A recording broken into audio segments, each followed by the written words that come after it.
Thank you, Cassie. Hi, I'm Mackenzie Spawn. I'm the secretary for CRW, and I have the great honor to introduce our next topic, life outside of the dome, lobby, agency, and beyond. So the next three panelists have vast and various different backgrounds, and so we're really excited to hear from them. We have Mary Tips with TLR, she's already spoken, Brooke Pop with the Texas Water Development Board, and Wendy Foster with the GLO. So thank you, ladies, for being here tonight. I will go ahead and start with the lighter icebreaker like we did with the last panel.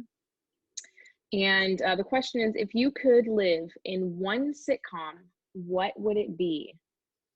Who wants to start with this one? Wendy, should we start with you? Oh, Mary, she raised her hand. Friends. Who wouldn't want to live in Friends? Especially because you'd have Joey so close. I just think it was a continual party, and I can't think of anything more fun. That I would agree. I would agree. Or maybe it was Chandler, but either of them would have worked, not Ross. I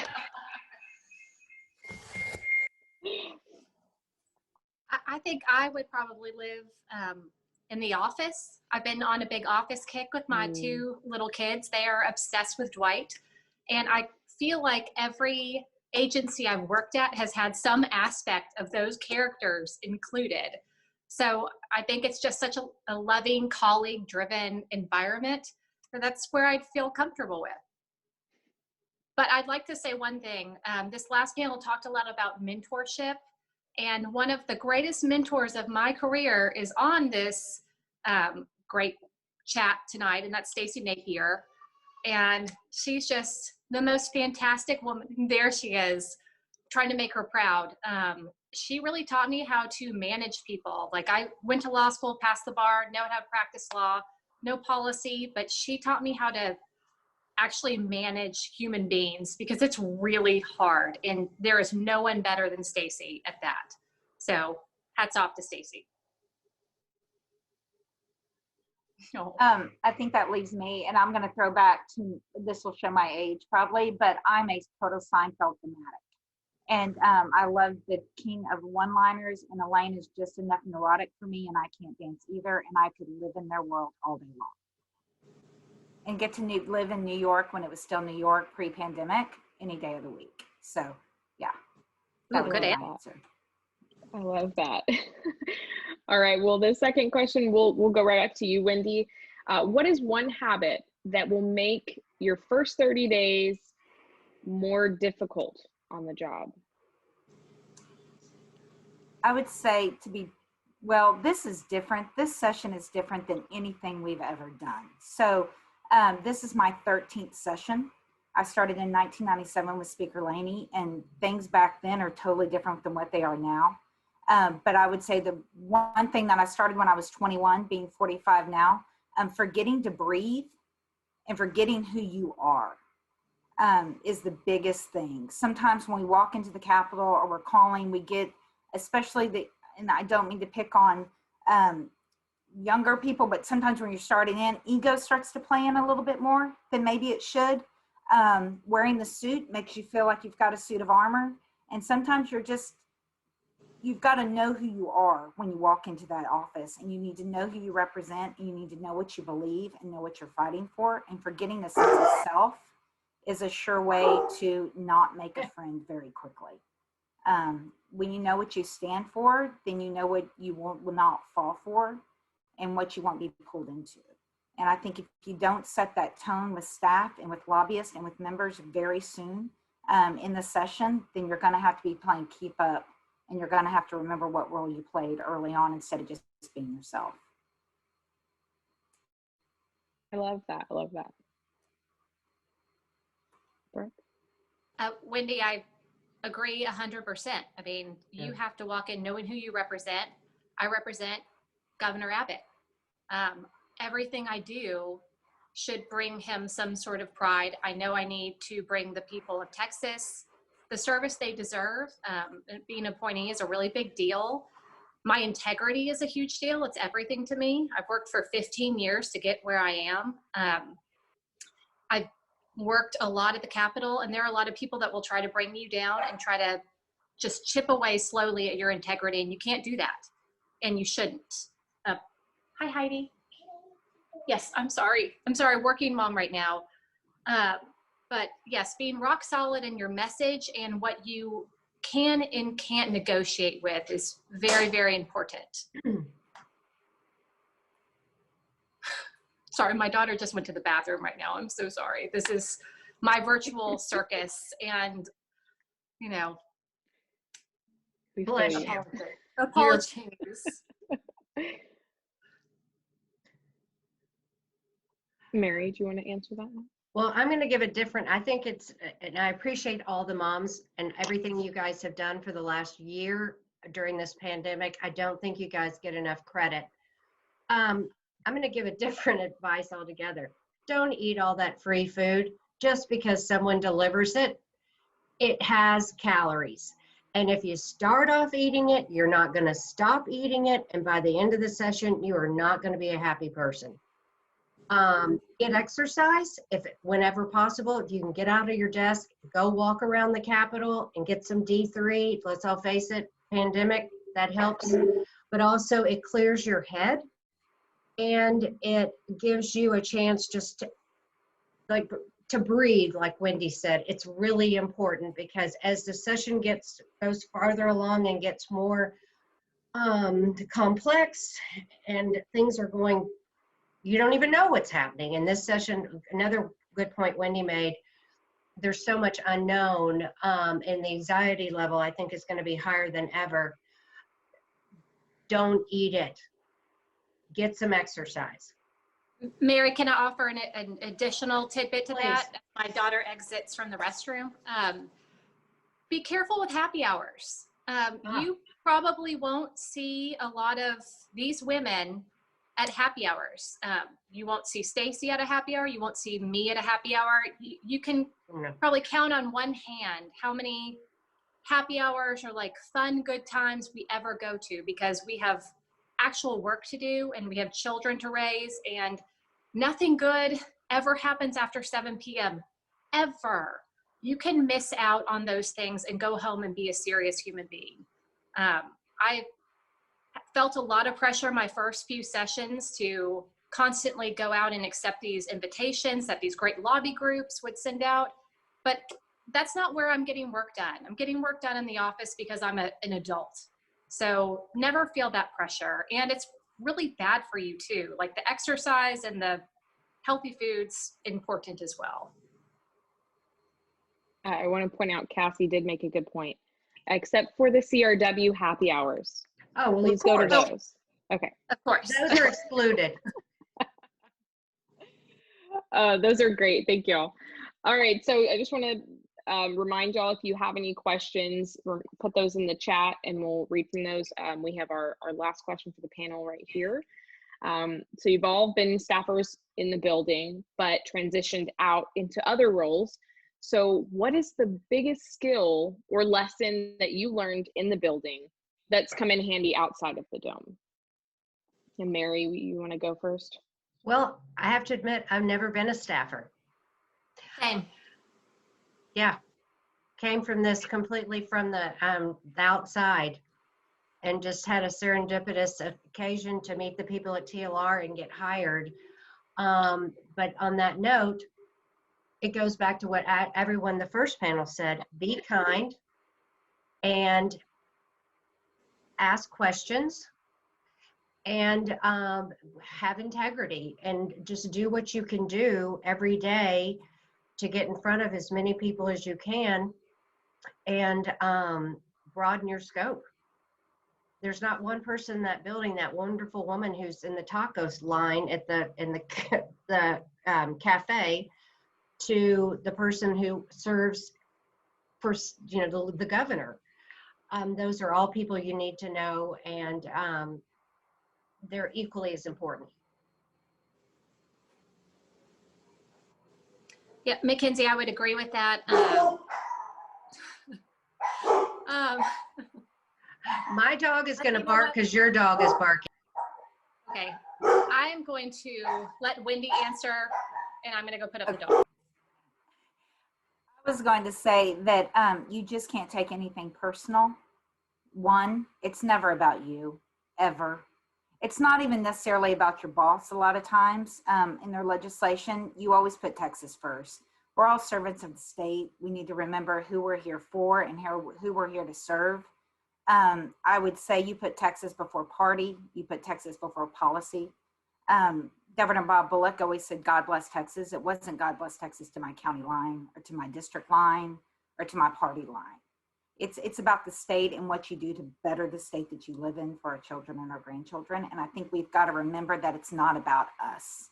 And so as a party, we have our values, and those values are more intrinsic. And if you don't believe the party values, they're not intrinsic to who you are anyway, in faith and family and small government and all those things. And so, again, going back to knowing who you are and understanding that when people are attacking a policy or attacking anything, it's not about you. I came into this world working for, I started in DC with a Republican congressman, Congressman Bonilla, and then I came home and I worked for a Democrat, Speaker Laney, until 2002 when the Democrats lost the House for the first time in 150 years.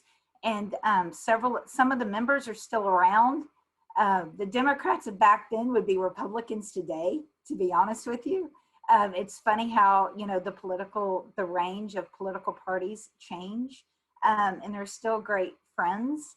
And it's been interesting. And then I went out to the lobby world, to the agency world, to the lobby world, back to the agency world. And I still have the very same friends that I had 25 years ago. We are all like bad pennies. We just keep showing up in different places. I'm a really shiny penny. I think I'm not bad, but we're all still able to do that either as appointed officials or as staffers or as lobbyists, because we've never let the issues divide us as people, because we've always known to put the state first and the betterment of the state and our contribution to the state before anything that's personal. And I would say that's the biggest thing to learn in this, is just, it's not about you or your party or your boss. It's about something bigger and greater. And when we accept that, we'll do great things. That's my pulpit. I love that. I'll get off of it, but that's my pulpit. Wendy, that was so great. Oh, and Jeff Walker says hi. He told me to tell you Love hi. me some Jeff Walker. I All know. you water development people are my peeps. I know. Yeah, all good.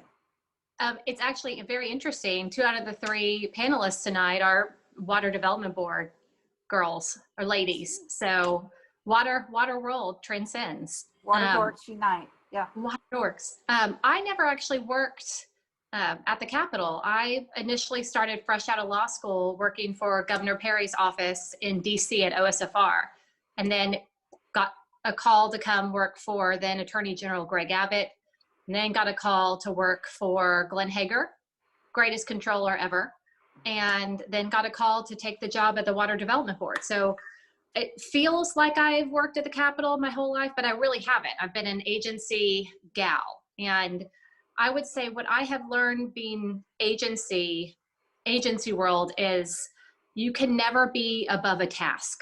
You have to take everything on and leave your ego behind, because agencies are short-staffed. They don't have the money they need usually. If you're a good agency, you are short-strapped.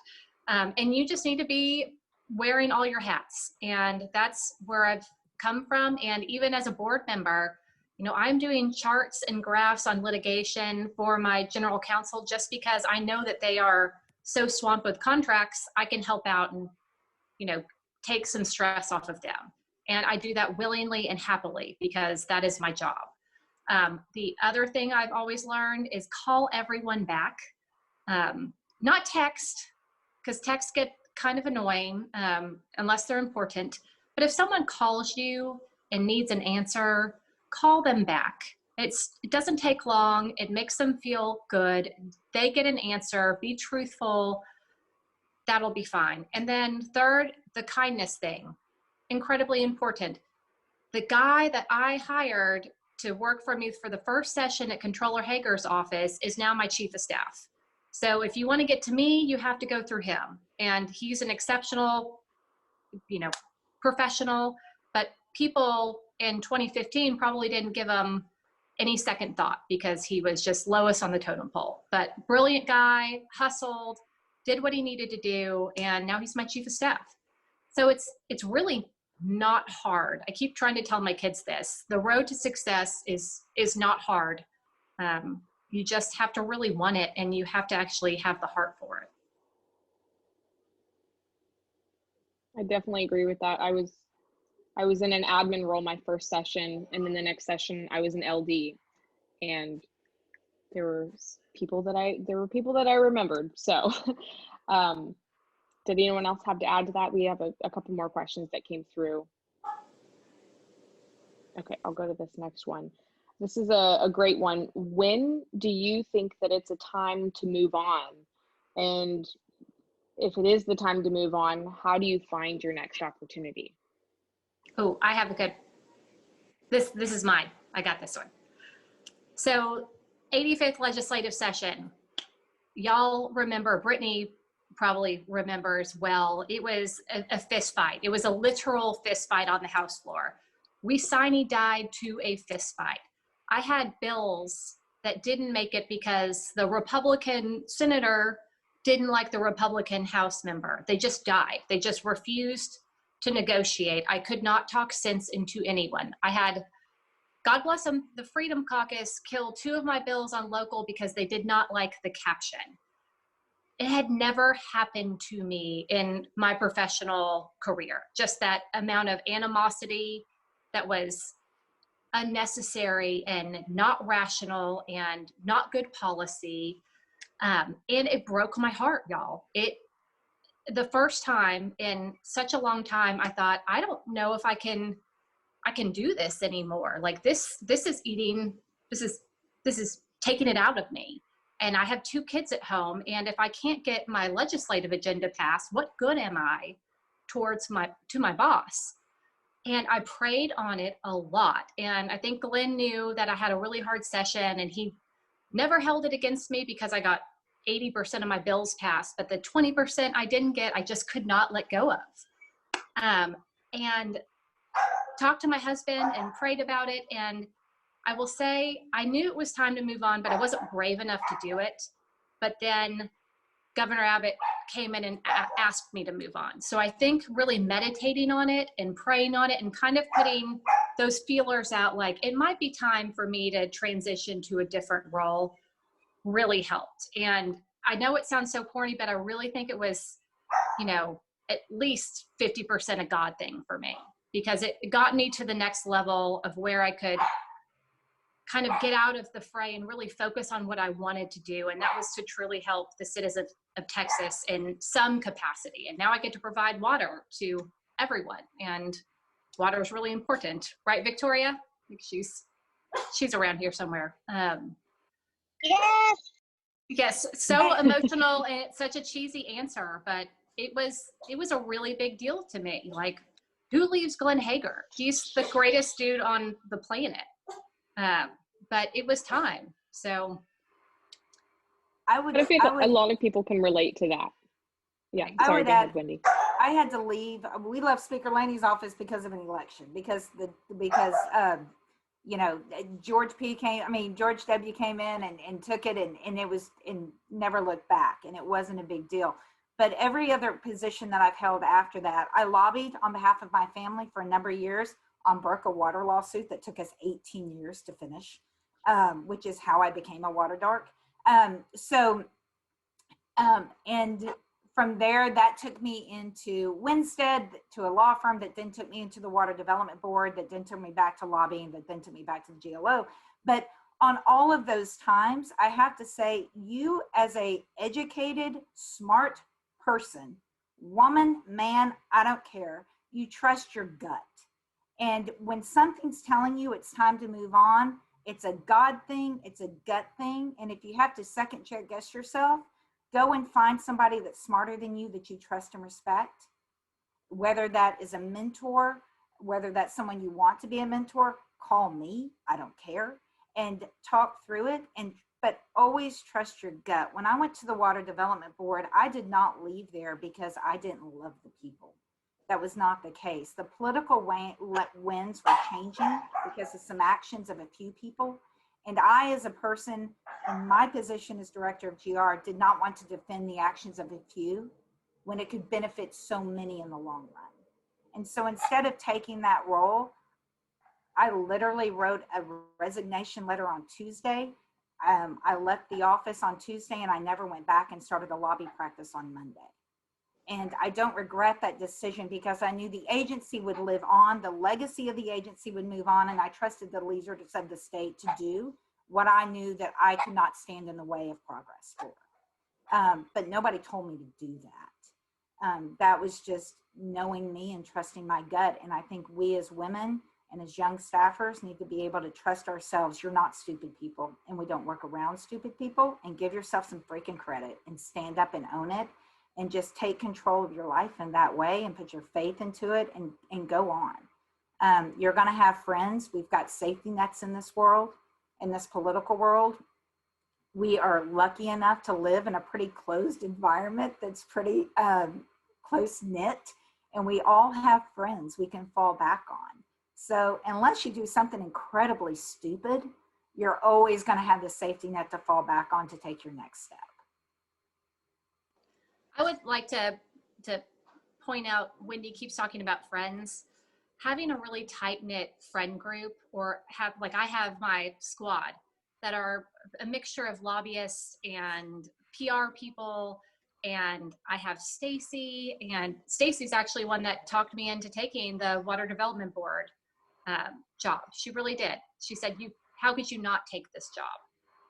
You need to think clearly. This is the best thing for you in the whole world. But I was terrified to do it, but it really has been the best thing in the world.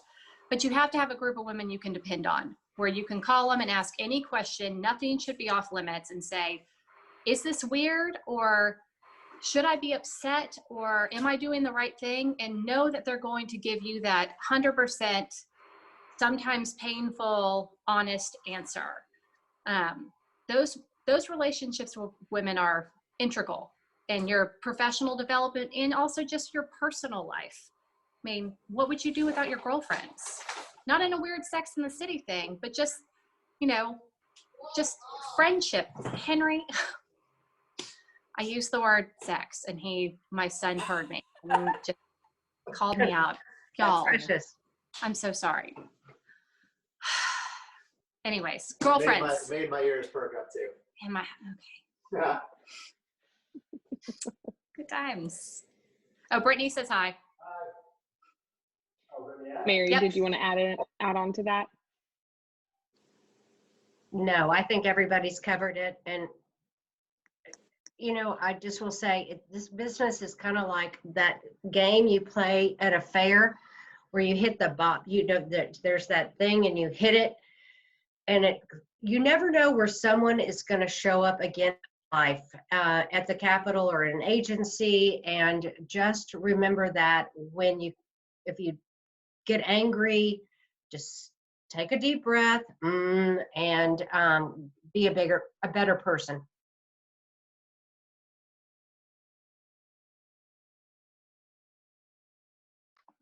Okay, I was trying to unmute myself and it wouldn't work. All right, well, I have one more question and then we'll wrap it up. And this is a great one.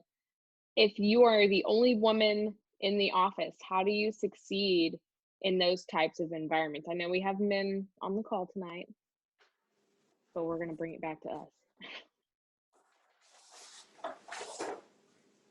I would actually, go ahead, Brooke. Oh, I wasn't.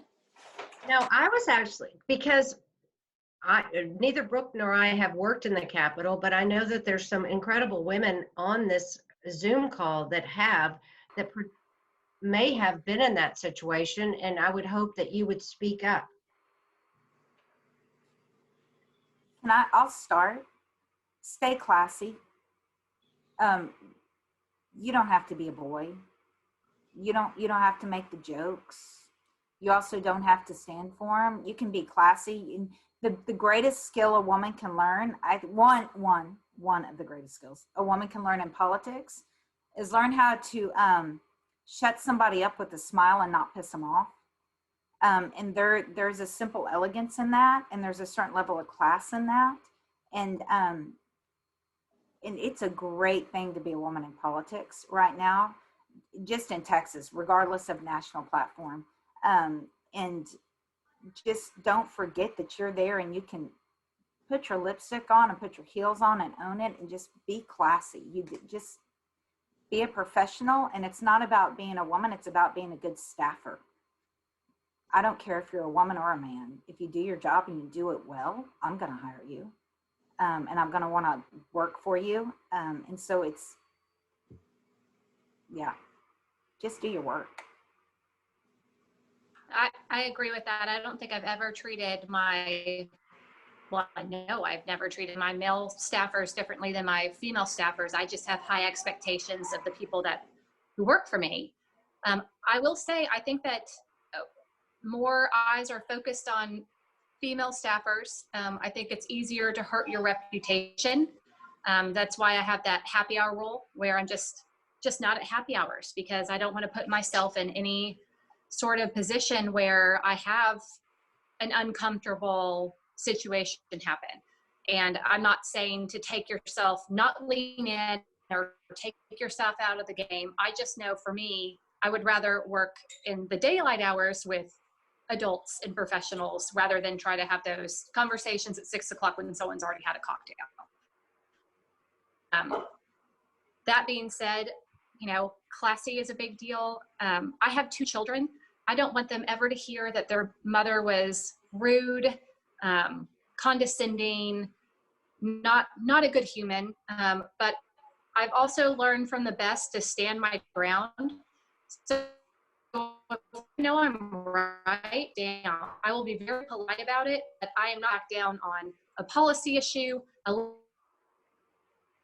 except that someone might not hold that opinion, but I am not going to just cave. And my husband knows this all too well. You don't have to. So just be smart, just be respectful, and you should be fine.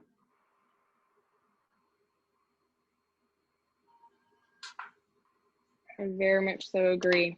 Well, thank you, ladies, for your time. It is really great to hear from y'all, and we respect everything that y'all are saying, and I'm soaking it in. I know everybody else is soaking it in too. So I'm going to head this back to Cassie, and she'll get us started with our next panel.